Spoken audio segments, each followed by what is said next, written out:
नमस्कार, कृषि न्यूज में आप सभी का स्वागत है। Powered by steel India. मैं हूं आपके साथ अश्विनी वानखड़े। आइए रुक करते हैं इस वक्त की टॉप हेडलाइंस की। पीएम नरेंद्र मोदी ने किया ग्लोबल मिलेट सम्मेलन का उद्घाटन। 100 देशों के प्रतिनिधियों ने लिया हिस्सा। कृषि जागरण द्वारा उड़ीसा में आयोजित किया जाएगा कृषि संयंत्र सम्मेलन। विधानसभा चुनाव से पहले राजस्थान के मुख्यमंत्री अशोक गहलोत ने की बड़ी घोषणा। अब पंजाब के किसानों को भी फसल बीमा योजना का फायदा मिलेगा। किसानों को मिली बड़ी राहत। खाद पर पहले की तरह मिलेगी सब्सिडी। सरकार ने बनाया बड़ा प्लान। राजस्थान में 20 मार्च से शुरू होगी गेहूं की खरीद। एमएसपी का मूल्य हुआ निर्धारित। नाराज किसानों ने बीच में ही रोकी पदयात्रा। मुंबई कूच को लेकर बनाया नया प्लान। बाजार में छाया सोलर कूलर का जादू। बेहद कम है कीमत। दिल्ली समेत पश्चिम और मध्य भारत के कई राज्यों में बारिश का सिलसिला लगातार जारी।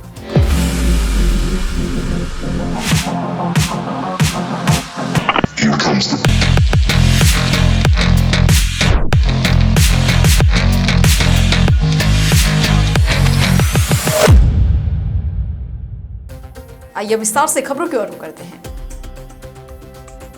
प्रधानमंत्री नरेंद्र मोदी ने आज नई दिल्ली स्थित ICAR पूसा में ग्लोबल मिलेट सम्मेलन का उद्घाटन किया और सभी प्रतिभागियों को संबोधित भी किया। साथ ही इस अवसर पर उन्होंने अंतर्राष्ट्रीय बाजरा वर्ष 2023 पर एक अनुकूलित डाक टिकट और मुद्रा सिक्के का अनावरण भी किया। ICAR IIMR के वैश्विक केंद्र के रूप में घोषणा के साथ बाजरा पर एक वीडियो भी कार्यक्रम के दौरान जारी किया गया। साथ ही इस कार्यक्रम में 6 देशों के कृषि मंत्री उपस्थित रहे। साथ ही इस वैश्विक सम्मेलन में 100 से अधिक देशों की भागीदारी देखने को मिली और दुनिया भर से कई हितधारकों ने इस कार्यक्रम में बढ़ चढ़कर हिस्सा लिया। गौरतलब है कि इस सम्मेलन का उद्देश्य खाद्य सुरक्षा और पोषण के लिए पोषक अनाज के बारे में जागरूकता बढ़ाना, साथ ही अनुसंधान और विकास, साथ ही विस्तार में निवेश बढ़ाना है और इसके साथ ही अन्न की उत्पादकता और गुणवत्ता में सुधार के लिए भी हितधारकों को प्रेरित करना है। आपको बता दें कि ग्लोबल मिलेट सम्मेलन में कृषि जागरण की टीम भी मौजूद रही। उड़ीसा स्थित बालासोर में 25 से 27 मार्च तक कृषि जागरण द्वारा 3 दिवसीय कृषि संयंत्र का भव्य आयोजन किया जाएगा, जिसमें किसानों को कृषि से जुड़ी अहम जानकारियां जानने का मौका मिलेगा। साथ ही यहाँ कृषि क्षेत्र में उत्पादन क्षमता बढ़ाने के लिए किसानों को उचित प्रशिक्षण देना और उन्हें नवीनतम कृषि तकनीक से रूबरू कराया जाएगा। कहा जाए तो यह कार्यक्रम सभी प्रकार की कृषि समस्याओं के निदान के अवसर पैदा करेगा। साथ ही यहाँ कई बड़ी बड़ी कंपनियां भी हिस्सा लेंगी, जो अपने स्टॉल लगाकर किसानों को विभिन्न प्रकार की जानकारियां प्रदान करेंगी। साथ ही यहाँ किसानों के हित में कई सेशन भी आयोजित किए जाएंगे। आपको बता दें कि कृषि संयंत्र सम्मेलन में कृषि जागरण एक प्रस्तुतकर्ता और आयोजक की भूमिका निभा रहा है। एक बड़े घटनाक्रम में राजस्थान के मुख्यमंत्री अशोक गहलोत ने राज्य में 19 नए जिले और 3 नए मंडल बनाने पर अपनी सरकार के फैसले की घोषणा की है। दिलचस्प बात तो यह है कि राजस्थान में आने वाली विधानसभा चुनाव से पहले ही गहलोत सरकार ने ये घोषणाएं की हैं। उन्होंने कहा कि हमें राज्य में कुछ नए जिलों के गठन की मांग मिली है। हमने इन प्रस्तावों की जांच के लिए एक उच्च स्तरीय समिति बनाई थी और हमें अंतिम रिपोर्ट मिल गई है। मैं अब राज्य में 19 नए जिले गठन की घोषणा करता हूं। इस बीच सीएम गहलोत ने सिंचाई दक्षता बढ़ाने, नहरों और बांधों में पानी की बर्बादी को रोकने के उद्देश्य से विभिन्न परियोजनाओं के लिए 37 करोड़ रुपए की मंजूरी दे दी है। परियोजना के तहत बांसवाड़ा जिले के कंगड़ी बांध का 10 करोड़ रुपए की लागत से जीर्णोद्धार किया जाएगा। तो वहीं सवाई माधोपुर जिले की मोरा सागर बांध से नहर को 15.3 करोड़ रुपए की अनुमानित लागत से पक्का किया जाएगा। आपको बता दें कि गहलोत सरकार ने साल 2022 और 23 के बजट में बांधों और नहरों के जीर्णोद्धार के लिए 800 करोड़ रुपए की परियोजना की घोषणा की थी। इनमें से 611.95 करोड़ रुपए को स्वीकृत किया जा चुका है। कई तरह नए जिले बनाने की मांग प्राप्त हुई है। हमने इन प्रस्तावों के विस्तृत अध्ययन करने के लिए उच्च स्तरीय कमेटी गठन किया था, जिसकी अंतिम रिपोर्ट प्राप्त हो गई है। इस विषय में प्राप्त समस्त प्रस्तावों प्रदेश की वर्तमान प्रशासनिक इकाइयों की संरचना का विस्तृत अध्ययन एवं विवेचना के उपरांत अब मैं प्रदेश में नए जिले बनाने की घोषणा करता हूँ।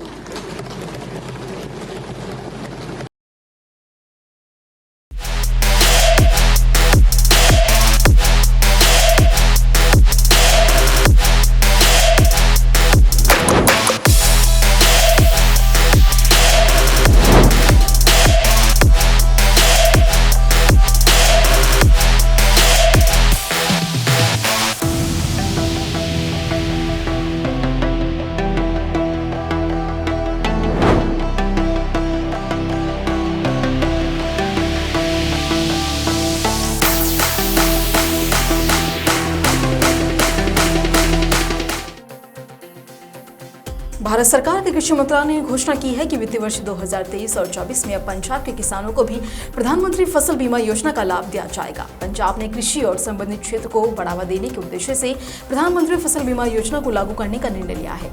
प्रधानमंत्री फसल बीमा योजना में किसानों की फसल का बीमा किया जाता है। किसानों को प्राकृतिक आपदा या फिर किसी भी कारण से फसल खराब होने पर बीमा कंपनी द्वारा किसानों को मुआवजा दिया जाता है। इस प्रधानमंत्री फसल बीमा योजना से पंजाब के किसानों को अधिक लाभ मिलने की उम्मीद जताई जा रही है। फसल बीमा योजना हर राज्य में एक समान नहीं होती। हर राज्य के नियम कानून अलग होते हैं। योजना के संचालन का तरीका भी अलग होता है। साल 2023 में पंजाब में खरीफ में उगाई जाने वाली प्रमुख धान और कपास की फसलों को इसका लाभ दिया जाएगा। किसानों के लिए खुशखबरी है। दरअसल उन्हें पहले की तरह ही सब्सिडी पर फर्टिलाइजर्स मिलते रहेंगे। फिलहाल केंद्र सरकार के पास फर्टिलाइजर्स पर सब्सिडी कम करने का कोई प्रस्ताव नहीं है।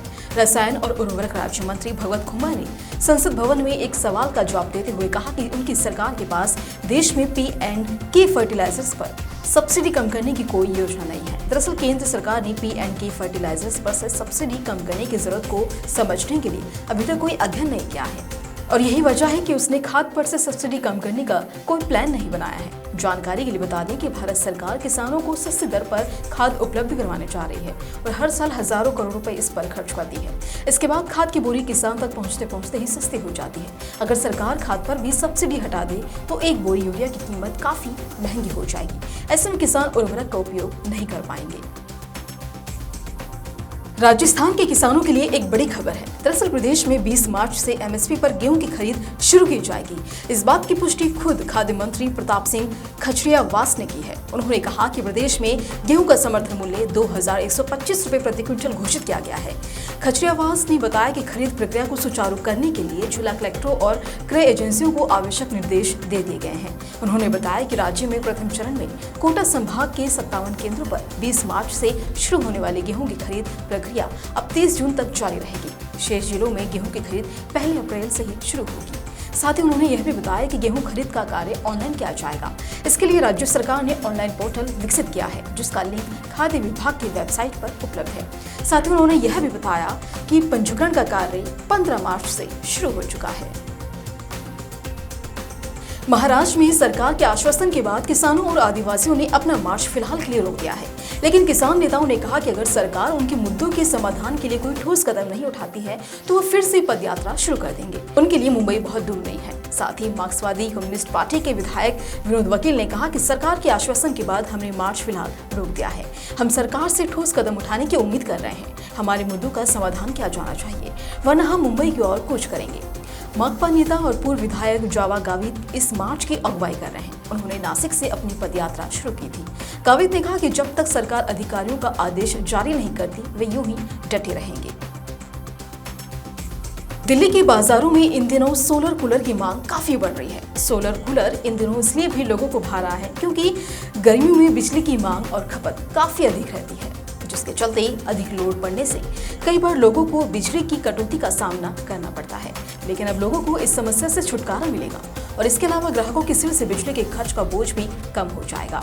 आपको बता दें कि इन सोलर कूलर की कीमत 3000 रुपए से लेकर 22,000 रुपए है। सोलर पावर से चलने वाले ये कूलर प्लास्टिक और मेटल बॉडी से बने हुए हैं। आपको बता दें कि सोलर कूलर का ये प्रयास प्राकृतिक संसाधन के संरक्षण के लिए फायदेमंद साबित हो रहा है। बिजली के बजाय ये कूलर सूरज की रोशनी से चार्ज होगा और ये सोलर कूलर दिल्ली के बाजारों के साथ साथ ऑनलाइन प्लेटफॉर्म पर भी उपलब्ध हो रहे हैं। अब देखना होगा कि क्या दिल्ली की पिघलने वाली गर्मी के बीच ये सोलर कूलर अपना काम कर पाएगा या नहीं। देश भर में गर्मी के बीच मौसम का लगातार हाल बदलता जा रहा है। दिल्ली और इसके आसपास के इलाकों समेत कई राज्यों में बारिश की शुरुआत हो गई है।